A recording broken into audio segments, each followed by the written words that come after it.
உங்களுக்கு விட்லிகோவை பற்றி ஒரு விழிப்புணர்வுக்காக சில செய்திகள் சொல்றதுக்கு வந்திருக்கு. விட்லிகோங்கிறது வந்து ஒரு நம்ம உடம்புல இருக்க கருப்பு நிறத்துக்கான நிறமி செல், அதாவது மெலனோசைட்ன்ற நிறமி செல் வந்து அழியிறதுனால ஒவ்வொரு இடத்துலையும் வெள்ளை வெள்ளை பேச்சஸ் மாதிரி வெள்ளை வெள்ளை தேமல் மாதிரி வர்றதுக்கு வாய்ப்பு இருக்கு.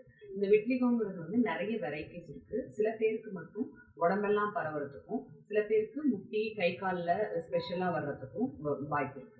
அதே மாதிரி சில பேருக்கு தலையில உங்களோட ஐப்ரோஸ்லையும் வெள்ளை ஹேரோட சேர்ந்து கீழே பேட்ச் மாதிரி வரும்.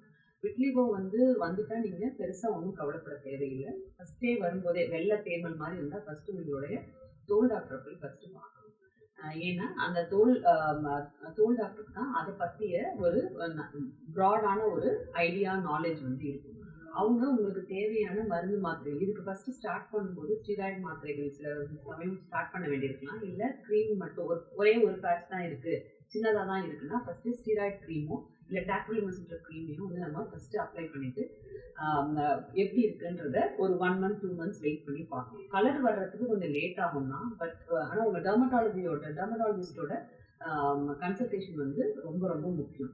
அதே மாதிரி விட்லிகோ பேட்ச் இருக்கிறவங்க ட்ரீட்மெண்ட் எடுக்கும்போது டெய்லி காலையில் ஒரு 5 minutes, அதாவது இளம் வெயிலில் ஒரு 5 minutes வெயிலில் காமிக்கும் போது அந்த பேட்சை காமிக்கும் போது கலர் சீக்கிரமாக வர்றதுக்கு வாய்ப்பு இருக்குது. சாப்பாடு பற்றியும் அதெல்லாம் இதுக்கு தேவையில்லைன்னா சில பேர் தக்காளி புளிப்பெல்லாம் சேர்க்கக்கூடாதுன்னு சொல்லுவாங்க. அந்த மாதிரி எந்த ஒரு இதுவும் இது ஒரு ஆட்டோ இம்யூன் டிசீஸ். நம்ம ஆட்டோ இம்யூனிட்டினா நம்மளோட உடம்புல இருக்க வெள்ளை அணுக்கள் நம்மளோட தோல்ல இருக்க நிறமி அணுக்களுக்கு எதிராக செயல்படுற மாதிரியான ஒரு வியாதி.